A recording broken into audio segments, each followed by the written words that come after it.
21 থেকে 45 বছর বয়সী যোগ্য শিক্ষিত বেকার যুবকদের মাসিক ভাতা দেওয়ার উদ্দেশ্য অক্টোবর 2026 থেকে ভরসা কর্মসূচি চালু করা হবে। এই স্কিমে গ্র্যাজুয়েট বেকারদের জন্য 3000 টাকা, অন্যদের মাসে 2000 টাকা ভাতা দেওয়া হবে। এই কর্মসূচি যে সকল পরিবারের আয় 1 লাখ টাকার কম এবং যারা অন্য কোনো সামাজিক সুরক্ষা প্রকল্পের সুবিধে পাচ্ছেন না, এইসব পরিবারের প্রার্থীর জন্য প্রযোজ্য হবে। এখন আসা যাক জীবন শক্তি। পশ্চিমবঙ্গের সকল নাগরিকদের স্বাস্থ্য পরিষেবার জন্য সরকার আয়ুষ্মান ভারত প্রধানমন্ত্রী জন আরোগ্য যোজনা চালু করেছে। এই প্রকল্পের আওতায় অর্থনৈতিকভাবে অনগ্রসর মানুষদের বিনামূল্যে স্বাস্থ্য সুরক্ষা প্রদান করা হবে। এই প্রকল্পের প্রতিটি উপভোক্তা পরিবার প্রতি বছর 5 লাখ টাকা পর্যন্ত স্বাস্থ্য সুরক্ষার নিশ্চয়তা পাবেন। আমি আয়ুষ্মান ভারত প্রকল্পের জন্য মোট 3100 কোটি টাকা বাজেট বরাদ্দ করেছি। এই স্কিমে আশা আইসিডিএস কর্মী এবং 70 বছরের বেশি বয়স সকল নাগরিকের সহ অনুমানিক 7 কোটি মানুষের আওতায় আসবেন। যে সমস্ত গরিব মানুষ এই স্কিমের আওতায় আসবেন না, তাদের সিএম রিলিফ ফান্ড থেকে অর্থ সাহায্য করে দেওয়া হবে।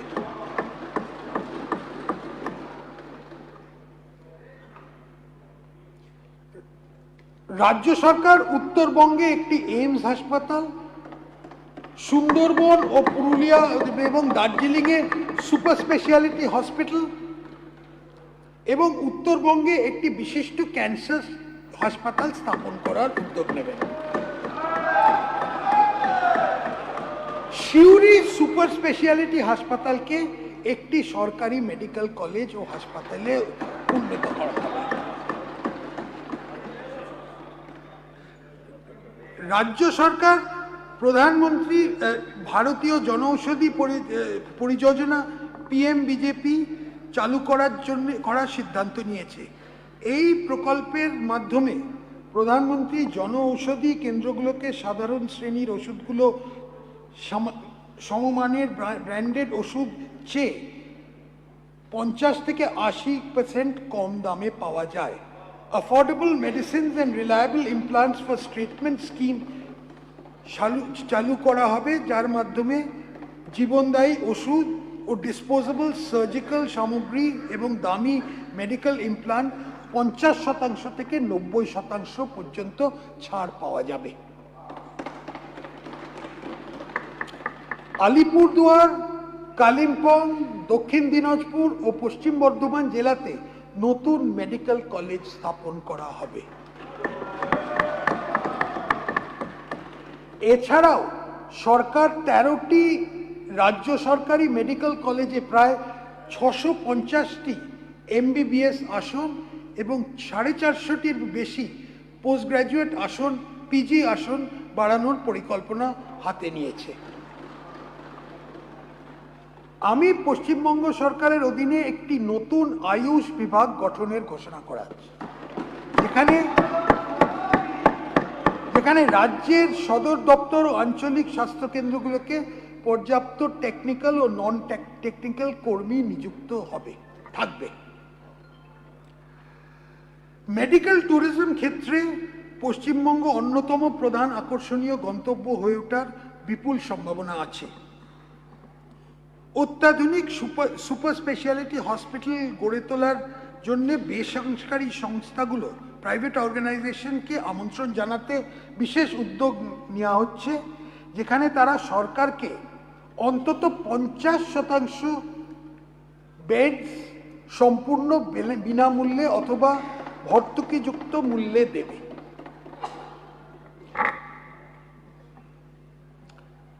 পশ্চিমবঙ্গকে একটি জনপ্রিয় আন্তর্জাতিক স্বাস্থ্য পর্যটন কেন্দ্র হিসেবে গড়ে তুলতে বেসরকারি সেক্টরের জন্য যৌথভাবে 5টি আঞ্চলিক মেডিকেল হাব তৈরি হবে।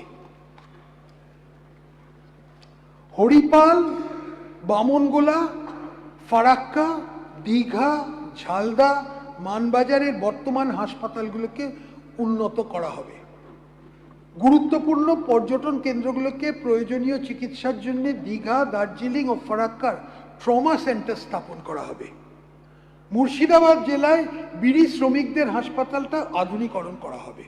সুন্দরবনে মোটর বোট, অ্যাম্বুলেন্স এবং দ্বীপ ভিত্তিতে প্রস্তুতি কেন্দ্র চালু করা হবে।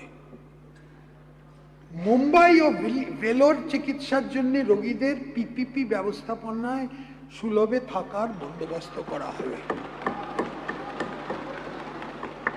রাজ্যের সব সরকারি হসপিটালে ভর্তি থাকা রোগীদের রান্না করা খাবার দেওয়া হয়। 2017 থেকে বর্তমান হারটি চালু চলছে। এখন এই ফুল রাইসের যে অংশটা ছিল সেটাকে 56 টাকা থেকে বাড়িয়ে 110 টাকা করা হচ্ছে।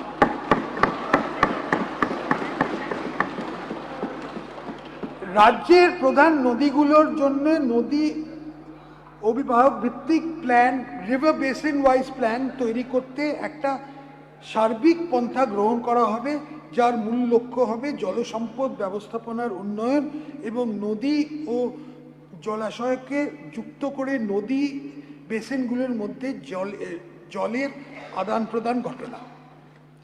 এশিয়ান ডেভেলপমেন্ট ব্যাংকের সহায়তায় 1353 কোটি টাকা প্রকল্প মূল্যে আপার ডেল্টা সুন্দরবন প্রজেক্ট চালু করার প্রস্তাব করা হচ্ছে। এই প্রকল্পের মাধ্যমে মোড়া নদীগুলো খনন করে মূল নদীগুলো যুক্ত করা হবে, যাতে এইসব নদীতে জলের সরবরাহ বৃদ্ধি পায়। ইছামতি ও গঙ্গা বা হুগলি যেটাই বলি ভাঙনের ঝুঁকিপূর্ণ অংশ ভাঙন রোধের কাজ করা হবে এবং কলকাতা ও সংলগ্ন শহরতলিতে নিকাশি ব্যবস্থার উন্নতি করা হবে। এছাড়া আমি ওয়ার্ল্ড ব্যাংকের ফান্ড সহায়তায় 4100 কোটি টাকা প্রকল্প মূল্যে lower Sundarban sustainability harnessing open resource economy চালু করার প্রস্তাব করছি। পশ্চিম মেদিনীপুরের ঘাটাল এলাকার একটি বিশেষ ভৌগোলিক বিশেষত্ব আছে, যার ফলে এলাকার ভীষণভাবে বন্যাপ্রবণ। সেন্ট্রাল স্পন্সার্ড ক্রিমের অংশ হিসেবে 1200 কোটি টাকা প্রস্তাবিত ব্যয় করে একটি মাস্টার প্ল্যান তৈরি করা হয়েছে, যার লক্ষ্য পশ্চিম মেদিনীপুর ও পূর্ব মেদিনীপুর জেলার দীর্ঘকাল ধরে বন্যাপ্রবণ এলাকাগুলোর চিরস্থায়ীভাবে রক্ষা হবে। বাংলা, বিহার, ঝাড়খণ্ড সীমান্তে গঙ্গা নদী বরাবর ড্রেজিং এর মাধ্যমে সকরিগলি প্যালিও নদী খাতের 50 মিটার প্রস্থে সক্রিয়করণ হবে। এর ফলে ভঙ্গুর বাম তীর থেকে স্থায়ী দক্ষিণ তীরের দিকে প্রধান বন্যা ফ্লাড প্রোন স্থানান্তর সুগম হবে। সুন্দরবন এলাকায় প্রায় 60 কিলোমিটার বাঁধ প্রকৃতি নির্ভর প্রযুক্তি ব্যবহার করে পুনর্নির্মাণ করার উদ্দেশ্যে সেন্ট্রাল স্পন্সার্ড স্কিম হিসেবে অনুমানিক 1000 কোটি টাকা প্রকল্প ব্যয় Sundarban embankment reconstruction project phase 2 বাস্তবায়িত হবে। কুচবিহার, জলপাইগুড়ি, দার্জিলিং ও উত্তর দিনাজপুর জেলার 3.42 লাখ হেক্টর কমান্ড এলাকায় সেচের ব্যবস্থা করে তিস্তা ব্যারাজ প্রকল্প প্রধানমন্ত্রী কৃষি সিঞ্চয়ী যোজনার অংশ হিসেবে অ্যাক্সিলারেটেড ইরিগেশন বেনিফিটসের অধীনে অনুমোদিত 11,000 কোটি টাকা ব্যয় বাস্তবায়িত হবে।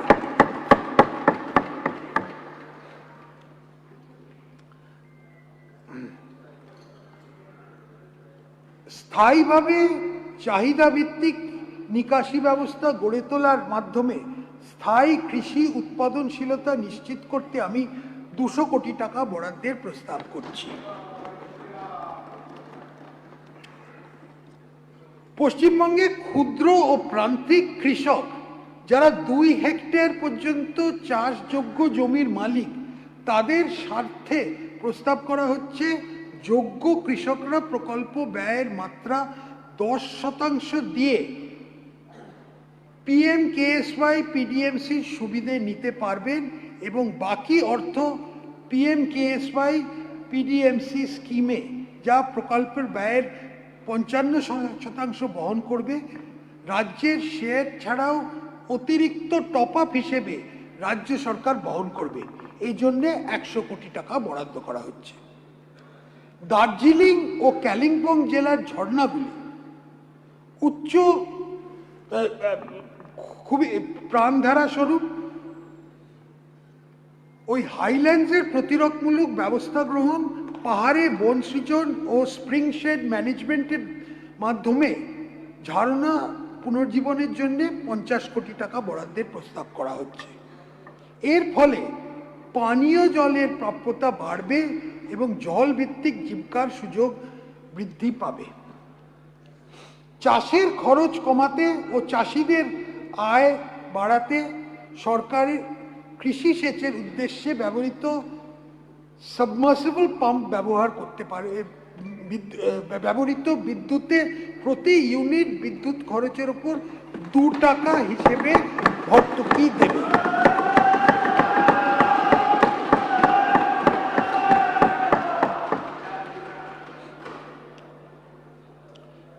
দু 2018 সাল থেকে 100% কেন্দ্রীয় সরকারের ফান্ডিংয়ে APM কিষাণ নামে একটি সেন্ট্রাল সেক্টর স্কিম চালু আছে।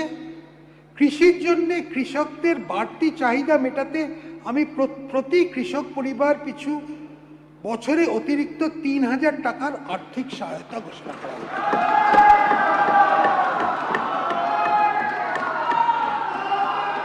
কৃষকদের ঝুঁকি থেকে সুরক্ষা দিতে প্রধানমন্ত্রী ফসল বীমা যোজনা রাজ্যে চালু হয়েছে এবং 2026-এর খারিফ মরশুম থেকে বর্তমান বছরের সকল ফসলের 16টি ফসলের জন্য এই সুরক্ষা পাওয়া যাবে।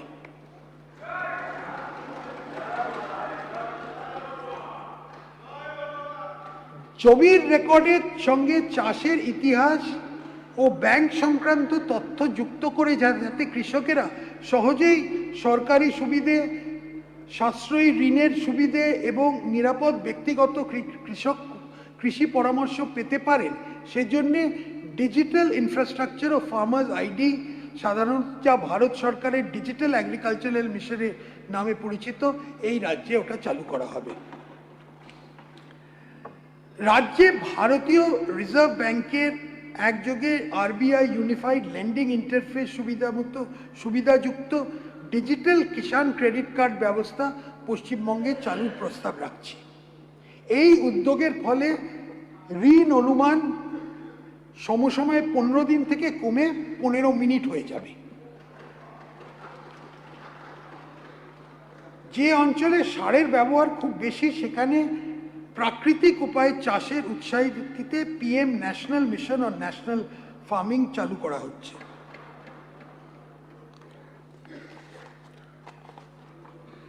ধান চাষিরা যাতে উৎপাদনের জন্য লাভজনক মূল্য পান তা নিশ্চিত করতে চাষিদের আরও সহায়তা দিতে খারিফ মরশুমে প্রতিটি কুইন্টালে ন্যূনতম সহায়ক মূল্যের ওপর অতিরিক্ত 200 টাকা ইনসেন্টিভ দেওয়া হবে। রাজ্যের চাষিদের উৎপাদিত পণ্যের লাভজনক মূল্য নিশ্চিত করতে ও খাদ্যের দামের ওঠাপড়া থেকে উপভোক্তাদের সুরক্ষা দিতে রাজ্যে প্রধানমন্ত্রী অন্নদাতা আয় সংরক্ষণ অভিযান চালু করা হচ্ছে। রাজ্যে ইতিমধ্যে কেন্দ্রীয় অর্থ সাহায্যে mission for integrated development of horticulture চালু করা হচ্ছে, যাতে 25 মেট্রিক টন পর্যন্ত ক্ষমতা সম্পন্ন স্টোরেজ সুবিধে ভর্তুকি দেওয়া হয়। আরও বড় 100 মেট্রিক টন ক্ষমতা পর্যন্ত বহুমুখী কোল্ড স্টোরেজ ও প্যাকিং সেন্টার তৈরিতে উৎসাহ দিতে রাজ্যের তরফে 35% ভর্তুকি দেওয়ার জন্য 100 কোটি টাকা বরাদ্দ করা হচ্ছে। আলু চাষিদের হাতে সময়ের মধ্যে গুণসম্পন্ন আলু বীজ পৌঁছে দিতে রাজ্য ICAR এর সাহায্যে স্থানীয়ভাবে